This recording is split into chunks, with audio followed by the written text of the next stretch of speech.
Eh bien bonjour les amis, bienvenue aux auditeurs et auditrices de cette nouvelle chaîne des Chroniques du Sherpa. Comme vous allez le comprendre ici, nous allons faire non pas un retour vers le futur, mais bien un retour vers le passé, telle la machine du projet Looking Glass, afin de reprendre les événements en 2020 pour remonter l'actualité vers 2025.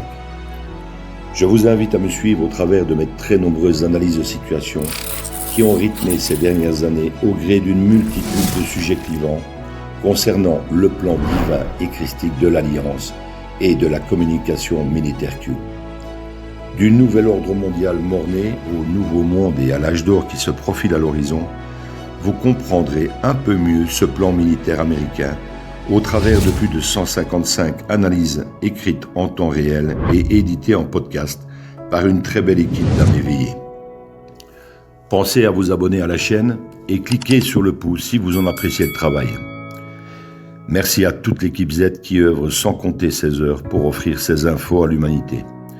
Bonne écoute à tous et à toutes.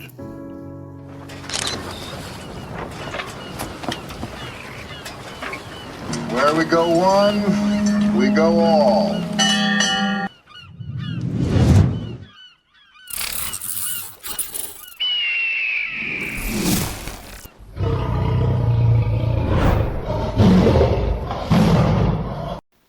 Analyse du 26 avril 2023.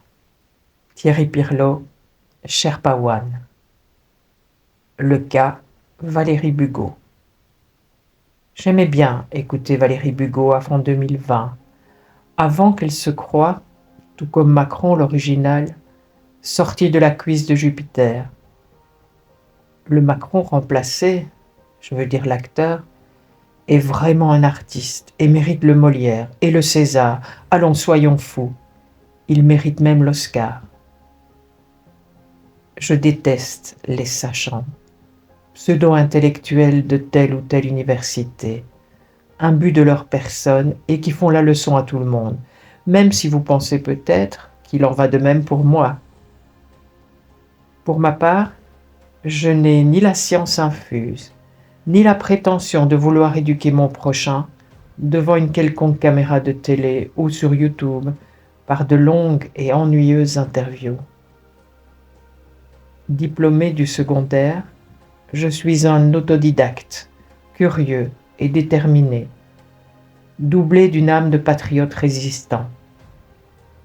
Ma mission est d'éveiller les gens. Même si mes écrits suscitent parfois colère et indignation chez certains et certaines, quand ça touche à leurs idoles, qu'ils suivent aveuglément sans avoir fait de recherche sur leur historique. Pour le reste, qui m'aime me suivent. J'ai beaucoup travaillé pour y parvenir, et j'en ai payé le prix sur ma vie personnelle. Je suis à cette heure certain d'approcher la vérité de bien plus près que Valérie Bugeaud, et sur toutes sortes de matières, hormis le droit, où elle se revendique experte, y compris sur la géopolitique et la fraude du non légal. C'est une avocate, écrivaine qui certes a fait beaucoup de choses, mais jamais aucune à fond, excepté peut-être son mémoire de thèse sur la théorie juridique unifiée, à la fin de son cursus universitaire. Elle est là, à chercher sa place au soleil du nouveau monde, tout en oubliant qu'elle a œuvré pour l'ancien. Ce n'est qu'une avocate sans compétences particulières, si ce n'est celle d'une maîtrise en droit à Paris-Sorbonne, au lieu de l'éducation des futurs cancrelats de la République. Elle se situe dans la mouvance des Pierre Hilard et Soral, que j'appréciais également, même si à présent je ne suis pas vraiment en mesure de les classer, ou pas, dans la catégorie des opposants contrôlés. Ça m'énerve néanmoins de voir qu'on la classe dans la mouvance complotiste, vu qu'elle ne reconnaîtrait même pas un message de Q si elle envoyait un. Il n'y a d'ailleurs aucune comparaison en matière de connaissances géopolitiques entre Bugeaud et les Soral-Hilard. Bien que Hilard me déçoive fortement depuis peu, se cantonnant dans sa vision trop historique de l'état profond. sans reconnaître la véritable histoire américaine Q, qui est en train de foutre en l'air le Deep State US, ne leur en déplaise. Voir qu'elle est classée par Conspiracy Watch dans la mouvance de la dissidence française conspirationniste me conforte dans l'idée qu'elle fait partie du cheptel de l'opposition contrôlée, comme ses petits copains, copines, infectiologues et généticiennes, en plus d'être écrivaine bien sûr. Rajoutez à cela qu'elle fait préfacer son livre par le père Péronne et qu'elle est amie avec Henrion Code, vous avez la jolie photo de famille. Nous avons là un beau nid d'opposants contrôlés qui regroupe entre autres Valérie Bugeaud, membre de l'association Bon Sens, aux côtés de Martine Vonner, Xavier Azalbert, François, Alexandra Henrion-Caude, Christian Péronne, Silvano Trotta, Gérard Guillaume, etc. De son côté, Martine Vonner a été parfaite dans son rôle durant la crise. Je vous rassure, il en manque encore beaucoup. La France est le chancre de l'opposition contrôlée, qu'il soit opposant contrôlé pour le fric, sous la menace ou sous un compromat, chantage sexuel, je n'en ai rien à cirer. Mais ce qui est certain, c'est que l'opposition contrôlée française est aussi raffinée que subtile, et sa structure est technocratique et complexe. Je dirais même que c'est du grand art à la française et à la Richelieu. Sa composition en millefeuille a permis d'infiltrer tous les niveaux de la dissidence populaire à des moments clés et bien précis, en allant des Gilets jaunes, qui est une invention Mossad et DGSE, à la crise Covid et surtout post-Covid, pour amoindrir les responsabilités politiques, nous délester de nos derniers sursauts d'espoir ou de vengeance, et surtout nous ôter toute velléité de rébellion. À un tel niveau, on serait même tenté de les remercier. Ils sont même venus jusque chez nous en Belgique pour s'occuper de notre opposition contre les Belges une fois. On n'en demandait pas tant. À vrai dire, j'ai bien plus de respect pour une Karine Lacombe, vraie salope de combat au service de ses maîtres durant la crise Covid, que pour des Henrion Code ou des Bugeaud qui se la jouent fine et retorse, genre Marie Curie au retour de Lourdes. Pour moi, ce sont des hyènes dangereuses car indétectables, revêtant leur costume de femme, de mère, intelligente et diplômée, reconnue socialement et dotée d'un grand cœur, qui joue à merveille l'empathie et le sentimentalisme. Du coup, c'est à chaque fois un crève-cœur, sans mauvais jeu de mots bien sûr, comme une double peine d'être déçu à nouveau par ces gens en qui on avait réappris à avoir confiance.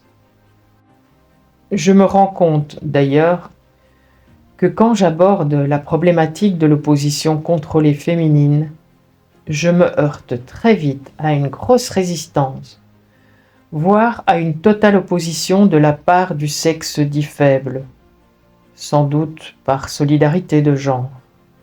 Alors que dans ce débat, les hommes restent minoritaires, comme si pour eux, l'aptitude des femmes à la trahison n'était pas chose surprenante. Macron l'a dit et répété en 2020, que nous étions en guerre. Mais la majorité des gens ne l'ont toujours pas compris. Et tant qu'ils resteront dans l'émotionnel, ils seront vulnérables et pas prêts d'enfiler leur cotte de maille et mener un combat digne de la pucelle d'Orléans. Dans mon monde, c'est ami ou ennemi. Il n'y a pas 50 nuances de gris. Enfin si, il y a des grands gris, mais ça c'est une autre histoire. Je suis donc en guerre, tout comme Macron, à la différence que ce taré est déjà mort. Ça fait sans doute un reptilien en moins. Voici une analyse de Valérie Bugeaud sur la fraude du nom légal. Cette histoire de fraude du nom légal, FDNL, revient à aligner le droit sur le rapport de force qui s'est imposé de fait par la tricherie, la corruption et la malversation, à nier et effacer 1500 ans d'histoire qui ont pourtant permis à la civilisation européenne de se développer sous le fallacieux prétexte que ce droit et les principes qu'il véhicule ont été attaqués et dévoyés. Cela revient également à uniformiser partout dans le monde un véhicule juridique à l'idéologie commercialiste, à valider la loi du plus fort, c'est-à-dire la loi de la jungle, notion exactement opposée au droit, lequel concept est tout au contraire apparu pour ordonner la vie en commun en subordonnant les comportements individuels à un principe de responsabilité, de réciprocité, de recherche de vérité et de justice. L'acte de naissance est un acte d'état civil qui permet à la collectivité, le groupe organisé sous forme d'État, au sens politique du terme, de reconnaître les individus qui le composent. Autrement dit, l'état civil est une partie de l'état politique qui lui permet d'organiser la vie en commun.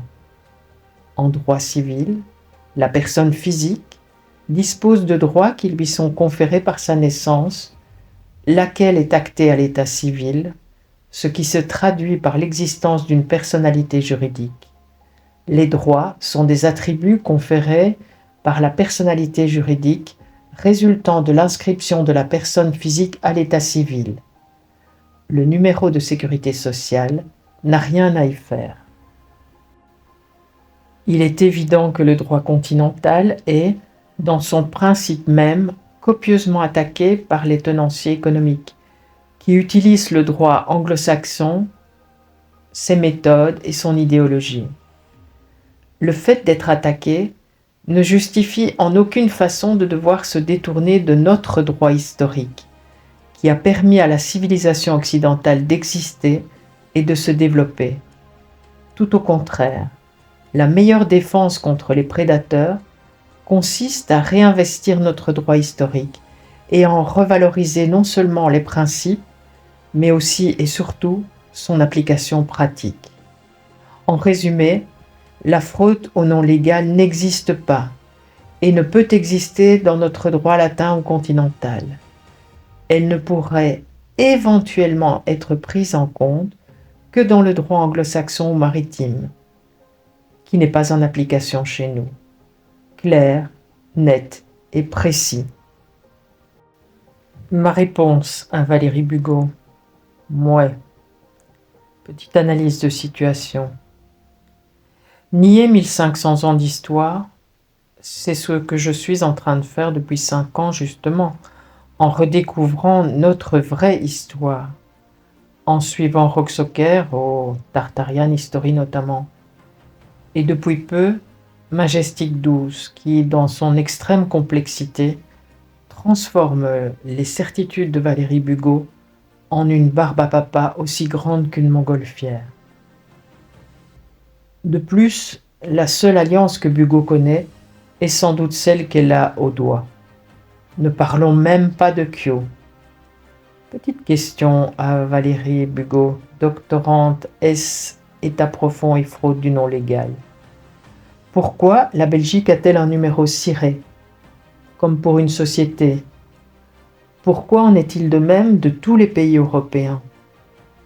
Pourquoi l'école Linda Arlon, où professait Manu Herbin, a-t-elle également un numéro ciré, la classant de fait en société? La seule chose pour laquelle je rejoins cette dame, c'est le fait qu'il ne faut pas confondre le droit continental avec le droit anglo-saxon. C'est ce que je raconte depuis 2020, m'appuyant sur la démonstration faite par le sergent Horton, sous-officier de la Navy, dans sa vidéo de 2 heures. Pour le reste, si tous les anglo-saxons se font emmancher par la fraude du nom légal, j'ai un peu de mal à croire que les Européens aient échappé à ce foutage de gueule généralisé. Et pour finir, si Washington DC est, comme on le pense, une corporation séparée des États-Unis, alors toute la théorie de Bugeaud se casse la gueule. Wait and see. Sherpa One.